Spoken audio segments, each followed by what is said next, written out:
देख रहे हैं SPN9 न्यूज़ और स्वागत है आपका हमारी खास अपडेट में। मैं हूं आपके साथ अभिलाष। लोकसभा चुनावों का दौर जारी है और इस बार सबसे बड़ा दंगल जो देखने को मिलने वाला है वो दंगल होगा बेगूसराय का। जी हाँ, बिहार के एक बड़े लोकसभा क्षेत्र बेगूसराय में इस बार सीधी सीधी टक्कर है। यहाँ पर गिरिराज बनाम कन्हैया कुमार। जी हाँ, कन्हैया कुमार ने नामांकन दाखिल कर दिया है और नामांकन दाखिल करने के बाद प्रधानमंत्री नरेंद्र मोदी पर जमकर निशाना साधा है। उन्होंने कहा कि मैं बेगूसराय से हूं, इस वजह से मैं प्रधानमंत्री नरेंद्र मोदी से नहीं डरता।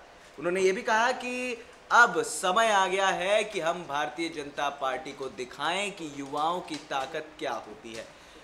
कन्हैया कुमार ने कई तरह के बातें जो है वो भारतीय जनता पार्टी के खिलाफ कही। खैर, लोकसभा चुनावों का दौर जारी है, आरोप प्रत्यारोप तो लगते ही रहते हैं, लेकिन जिस तरह से चीज़ें सामने आई हैं, जिस तरह कन्हैया कुमार ने एक बार फिर बीजेपी पर निशाना साधा है, ये तो बता दिया है कि भैया बेगूसराय जो है वो इस बार पूरी तरीके से एक नए इतिहास को जो है उसका गवाह बनेगा।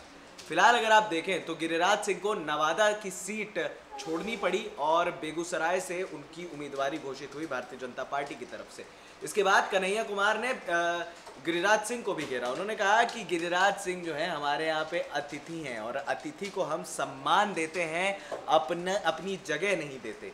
कहीं ना कहीं ये निशाना ये था, जो बाहरी एक जो टर्म आता है कि भाई बाहर से आकर कोई बंदा हमारे घर में कैसे जीत सकता है, ये कहना है कन्हैया कुमार का। उन्होंने ये भी कहा कि आज अगर आप देखें सभी सरकारी एजेंसियां, हर चीज़ भारतीय जनता पार्टी के अंडर है और उस वजह से वो बाकी नेताओं पर जो है उसका इस्तेमाल करते हैं।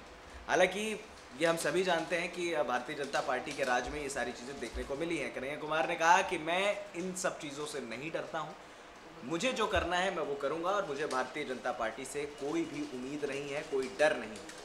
सवाल ये भी है कि अब क्या वाकई में इस बार जो CPI के जो उम्मीदवार हैं कन्हैया कुमार, क्या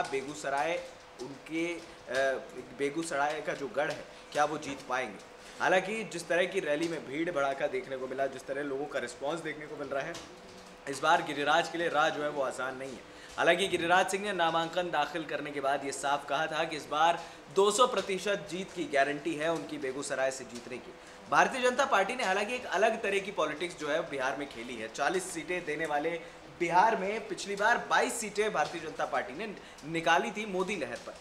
इस बार भारतीय जनता पार्टी को भी पता है कि मोदी लहर इस बार फिलहाल खत्म हो चुकी है। साल 2019 में मोदी लहर काम नहीं करेगी, साल 2019 में काम करेगी जनता, और जो जनता के लिए जो भी इन्होंने किया है ये सारी चीज़ें पैमाने के तौर पर देखी जाएंगी। लेकिन सवाल ये भी था कि आखिरकार जो कन्हैया कुमार जिनको उनके खिलाफ ही क्यों गिरिराज सिंह का इस्तेमाल किया गया, इसके पीछे कहानी बड़ी जो है पुरानी है और दिलचस्प है।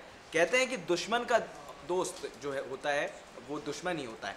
दूसरी बात क्या होती है कि यहाँ पर जब कन्हैया कुमार का JNU वाला मसला हुआ था, उस दौरान गिरिराज सिंह ने ही कन्हैया कुमार को अपोज किया था। अब JNU वाली पॉलिटिक्स क्या बेगूसराय में चलेगी ये तो हम नहीं कह सकते, लेकिन फिलहाल कन्हैया कुमार को जो ज़बरदस्त रिस्पांस मिला है, जिस तरह से एक युवा नेता के तौर पर वो उभर कर सामने आए हैं, जिस तरह से लोगों के रोज़गार की बातें उन्होंने की हैं, तो अब बेगूसराय की जनता को ये लग रहा है कि भैया कन्हैया कुमार को जिताने में जो है वो फ़ायदा हमारा हो सकता है कि जनता गिरिराज सिंह को भी जिताए। लेकिन जिस तरह से प्रधानमंत्री नरेंद्र मोदी पर खुलकर निशाना साधा है, इवन पहले के बयानों में भी कन्हैया कुमार काफ़ी कुछ कह चुके हैं प्रधानमंत्री नरेंद्र मोदी को। उन्होंने कहा कि भारतीय जनता पार्टी झूठी सरकार है और प्रधानमंत्री झूठ बोलकर लोगों को मूर्ख नहीं बना सकते। इस तरह की लैंग्वेज का जो है वो इस्तेमाल किया गया था। और अब कन्हैया कुमार की अगर आप बात करें तो यहाँ पर बेबाकी से अपनी बात को रखते हैं, अपने अंदाज को रखते हैं। खैर, चुनाव प्रचार का दौर जारी है। आदित्यनाथ योगी ने भी कल यही कहा था उत्तर प्रदेश में कि अगर सपा बसपा अली करेंगे तो मैं बजरंग बली करूंगा। अली और बजरंग बली को जो बीच में लाया गया था वो वाकई में दर्शाता है कि अब पॉलिटिक्स जो है या राजनीति जो है वो एक अलग पैमाने पर पहुंच चुकी है और भगवान तक को नहीं बख्शते यहाँ पर लोग, तो इंसान क्या चीज़ है। फिलहाल इस खास अपडेट में इतना ही, हमें दे दीजिए इजाज़त और हाँ, हमारे चैनल SPN9 न्यूज़ को सब्सक्राइब करना मत